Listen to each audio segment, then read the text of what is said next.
Welcome to another episode. Hi, my name is Ryan, and I am the king of booty fab. And we have decided for the last couple of days in the year that I'm going to hang out with two of my favorite people. My kids are getting involved. We're going to hang out in my new shop.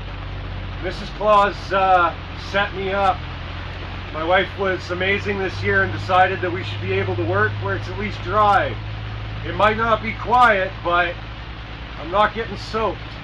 So I'll show you around in here quick, and then we're gonna get at some work. If you haven't yet, do me a favor, subscribe to the channel. It really helped me out. I'd greatly appreciate it. Like the video, drop a comment, do the whole YouTube thing, interact with me. I absolutely love it.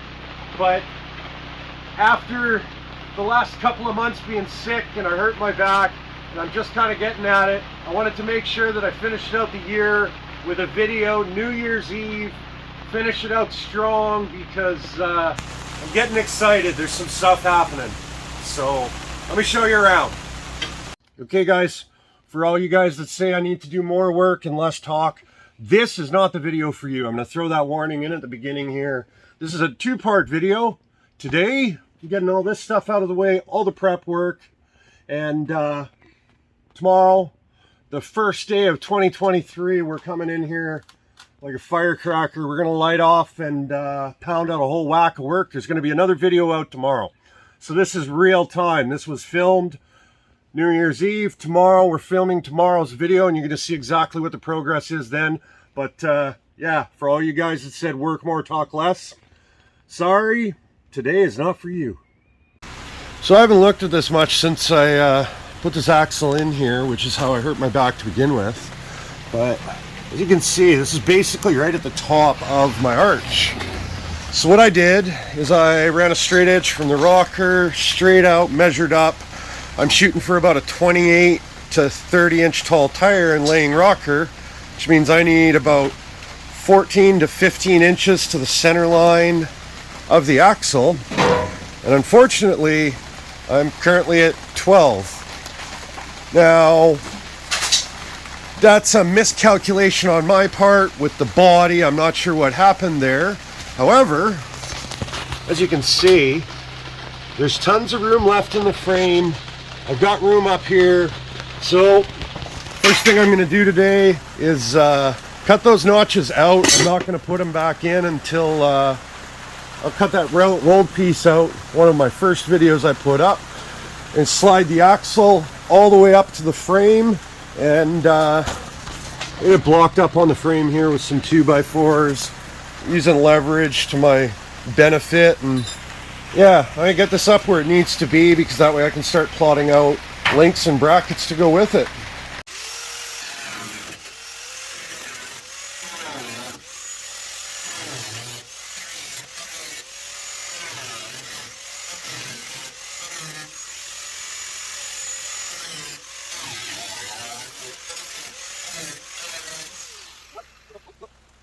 Okay, so we got both sides of the body cut out so that we can lift this up, and we got the angle iron clamped back down to the bottom of the frame. Now the big thing is that I wanted room to put specific tires on there. The axle was spaced back so the doors would clear. I made the frame to accommodate that. Now,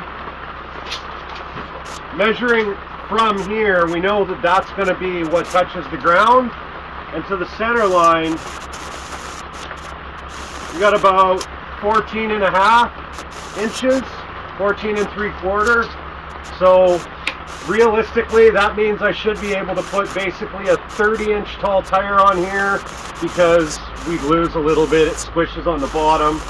Should be able to get just about a 30-inch tire on here, and 15 inches out here puts us there. It'll clear there. Everything fits. Now stepping into the inside, you can see now there's just about no room. That's basically touching on both sides. All I've got here is 2x4 running frame rail to frame rail, 2x4 that's running back to the rear cross member, and then just shim everything up. I got the pinion kind of set where I wanted it, but yeah, it's about what I figured. Was the rear diff was just about going to hit that window frame, and it's up there. But now with this up all the way there, I can move all of these in some, make some room. I can get some axle brackets on there, start building some links, and actually get this axle located. Okay guys, so what we got here is a 12 by 20, 8-foot tall portable garage. Everybody and their dog has one. My buddies tell me that it really puts it into perspective how small this car is. You just about fit, yeah, you could just about fit 2 of them wide in here. It works perfectly for what I'm building. In true ghetto fashion, I stole the bulb out of the garage. It's just an LED panel thing and the nice brass lamp out of the living room from my wife. It's currently taped to the rear axle of my car so that it doesn't fall over again, because somebody accidentally kicked it over and smashed the first bulb. Not naming any names. But it wasn't me. It was me. But the nice thing is I've got a surplus of toolboxes. I'm gonna bring a little chest out here, put a cabinet back here, some shelves. You know, I've got the parts for the go-kart. We haven't even cleaned it up. I never moved the car. It's still in the exact same spot it's been all along. But we basically built it right over top of the car. Room to sit down, room to move. The best part is, back up here. There you go, keep going. Got my own videographer today. Level it out, there you go. The best part is because of how small the car is, I got room in front of the car, around the car. Eventually I'll slide it over. But the English wheel and the bead roller, I mean, I got 5 feet past the end of this. I got a shrinker stretcher that's going to be coming pretty soon that I'm going to build a stand for. I'm going to build a stand for the bead roller to get it out of my English wheel. I'm going to put power on this. I'm going to build I'm going to carve out a shrinking stump here pretty soon. I'm going to set this up so that I've got a full sheet metal shop in the front half of this thing. But it's nice because it's undercover. I don't need to worry about everything getting rusty and soaked and trashed. I can actually just zip this up at night and come back out in the morning. Plus, I can work in the weather and I can keep working at night because I don't have to worry about flashing everybody with the arc. The other day, I actually ordered some lights. I've got 8, it's an 8-pack off Amazon, 4-foot LED strings. What's that work out to? 32 feet of LED lights that are going to get strapped up to the top here, which should light this up like daylight. And then I'm going to add a couple of spotlights and stuff in here. Throw the compressor in here. We're pretty much styling. So now my back's almost good again.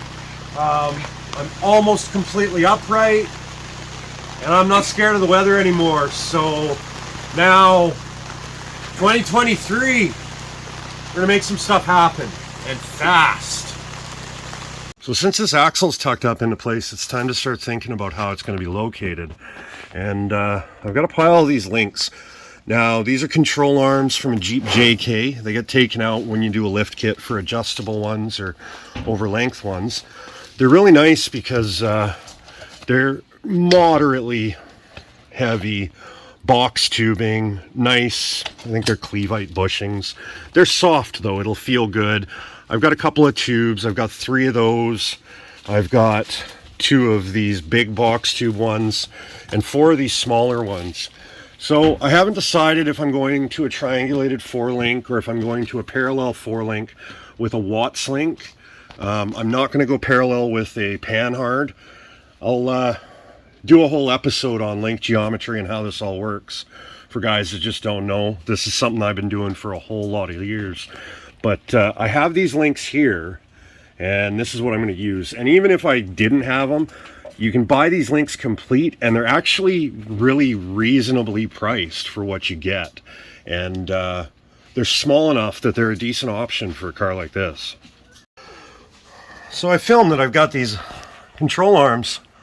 I throw them inside the car, and suddenly it came to me how this is all going to work. It actually works out pretty well. Basically, what I'm going to end up with here is a moderately double triangulated 4-link. My lower control arms are going to end up in line with the frame. This will run in line, bolt through the frame. I'll be able to access it. I'll put a sleeve and a double shear bracket. That bracket won't be quite that low, but it's definitely going to be about 6 inches off the bottom of the axle. Same on the other side. Now, these JK control arms have this bend in it. For what I'm doing, it works out well. It means I can actually bolt it here, and it kicks it farther out and helps the triangulation. On the upper, I've got a similar story. These will mount basically to the face of the axle housing. Gives me a nice solid surface to mount to. This bracket will end up right on top of the frame. I've got lots of meat here to attach everything. And what's really cool is that since these are bent, it's not a ton of extra room. But if I run this with the bend like that, it doesn't matter which way I flip this arm. Those bushings are parallel to each other. But if I run it with that out like that, I'm still have exhaust and fuel cell and battery and air tank and all that stuff to put back here. My exhaust has a whole lot more room to run because my control arms are going to be clearanced. I can run duals up either side, tuck them in. Mufflers can fit down here under the axle. And we're going to have a complete link set up, which works pretty good. I'm happy with this, but that's going to be for another day because I got to program some brackets and make a phone call to my buddy. So the rules for this car have been to scavenge and find whatever I can, and need some substructure for the flooring. Well, this is the old canopy. I used to have a tarp strung over in the front yard, and when it finally died, the metal in it's good. Because of how much room I'm trying to save in here, I've only got about 3/4 of an inch. And this stuff's nice and shallow, so I'll be able to use this to make all the ribbing. You know, it's reasonable, it's light, and I can put enough of it in that'll be strong, so I'm just kind of bucking the ends off. Kids are taking the bolts out. We're going to start putting a floor in this thing. Right there. So this kind of shows what I was talking about. This is metal's tucked underneath the lip there, but when it's level, it only gives about 1/4 inch of air gap there, just enough so that the frame's separate.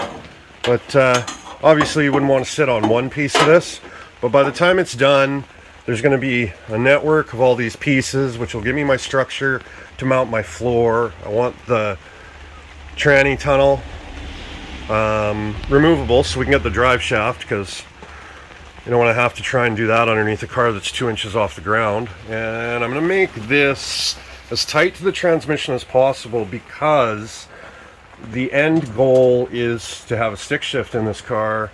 So this transmission is not going to be here forever, but I want to start making some headway. And right now, to get where I want to be in the next month or so, this is going to be the first step. So I set up the tripod, start cutting up some pieces, backing them into place. Okay, so one of the things I wanted to do, it is New Year's Eve, it is the end of the year, and I wanted to update the budget on the car, because the last time I did a budget tally of what we've got into the car, it was before I'd done a whole lot of this work. So my daughter, with her elegant handwriting, of course, has written it down. So I'm going to break it down and I'll throw up a picture and people can stare at it and tell me that I'm crazy and it's totally wrong, and I don't really care. This is legitimately what I have into this car. So starting at the list, we've got the cowl, the roof, the rear quarters, the trunk lid, the hinges, all of that. Free 99. It was absolutely free. It was metal left over from donor cars or my other 39. This entire car, if you're just picking up now, was put together to prove that I had enough parts to build a car, and it snowballed. but it was literally the rusty, smashed up, unusable panels that I didn't care about, and I was loading them in my truck to take them to the dump. Sheet metal. I had the better part of a sheet of 18 gauge steel, $80. I've used up pretty much all of that. Now I'm counting consumables in my costs, and I'll continue to as I go. So cutoff wheels, we've gone through about $50 worth of cutoff wheels. Sandpaper, flapper wheels, Scotch-Brite pads, all that stuff. I've gone through about $60 worth. Welding wire, I've gone through three 2-pound rolls, so $75 so far. Welding tips, $10 worth of them. Random metal from the garage, that includes the inside of the doors, all of this stuff, all that. That's literally shelving, random shelves I had in the garage when we moved into our house. It's obviously free, it was just there. My rockers, this is a 5" by 1/2" plate. I had 10 feet of it, came from the neighbor's yard. He pulled it out of his flower garden, it was free. Okay, now this is where people are going to argue with me, but you know what? What it cost me is what it cost me. My entire frame, this is all 2x4 box tube. Go look at the older videos for how I built the frame. There are videos on the CAD work and the frame. Now, my very good friend Dustin, he's got a shop. I traded him labor, intellectual property in trade for the materials for my frame.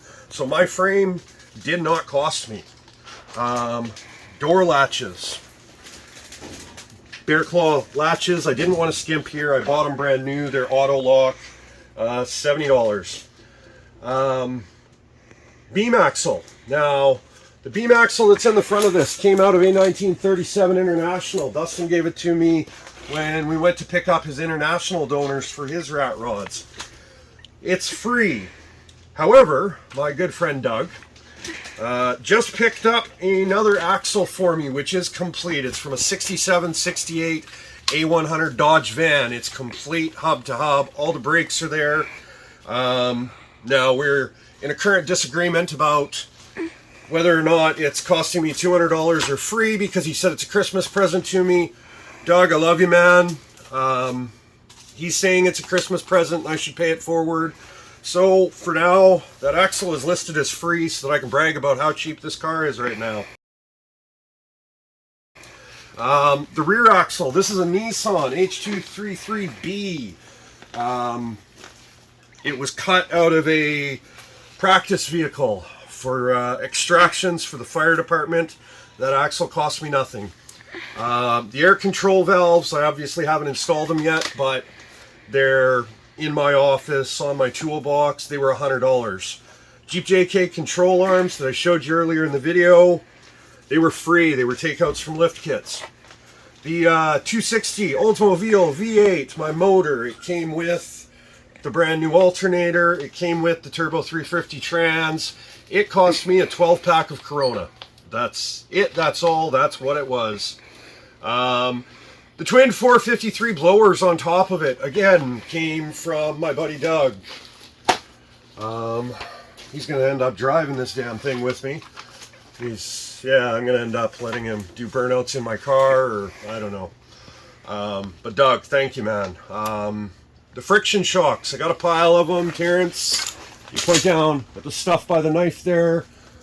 I'm going to have a video pretty soon of tearing them down, rebuilding them. I've got 4 of them. I got a couple more in the garage off of another car of mine, but they were freebies. The doors. Now, these doors came off of a 38 4-door Chevy. I bought 4 doors at the swap meet a couple of years back for $40, $10 a door. They were bought for the other car, but I've got nicer sheet metal for it now, so that's how this whole project came around. So that's $40. And then stacks of random metal from the bin. We go up to the dump and we go into the metal bin, we pull stuff up. We've got a free store in town. People drop stuff off. I'm constantly picking up random shelving, angle iron, bed frames, sheet metal, whatever. If it's good metal, I'll grab it and bring it home for a future project. But obviously, all of that is free. So, to date, December 31st, 2022, This car, I am into it for, drum roll please, $485 and a 12 pack of Corona. So counting the beer, just a hair over $500 into this car right now. And that's including my axles, my drivetrain. I still need carbs and stuff. I need wheels and tires. My goal is under $2,500 driving down the road. Realistically, I think I can pull it off. But for the last day of the year, I wanted to get that in there. And I'll update again in a couple of months as I buy a bunch more parts for it. But yeah, you know, show me your cheap trucks. Send me links, comments, links. Send me a PM on Instagram or something. Budget builds. I love this stuff. Building a car out of scavenged parts is one of the most fun things in the world. The project evolves based on what you have at your disposal. And that is exactly what this has been and will continue to be. But yeah, send me links to that kind of builds. If you got YouTube channel, you got Instagram page, whatever, hit me up. I want to check it out. Okay guys, you know what? That's where we're going to leave it off today. I warned you at the beginning of the video. This is going to be a two-part set. There's always so much prep work involved, and I'm hanging out with my kids. I'm having a blast. We're getting work ready to go. Being inside undercover, not getting soaked, and actually being able to stand up has been awesome. I miss working on my car. So whether or not you enjoyed today, check in tomorrow because like I said earlier, we got all this stuff prepped. We're going to start putting the floor together. We're going to get some work done and to do some actual fab work. How about that? You guys are going to watch me fabricate some things, start prepping on the floor, measure up for some rear axle brackets. We're going to make some headway. I might light her on fire. We'll see what happens. But do me a favor, if you haven't yet, subscribe to the channel, like the video, put a comment below, interact with me, do the whole YouTube thing. Thank you for tuning in. I hope you guys have an awesome New Year's Eve, and I will see you next year. Yes!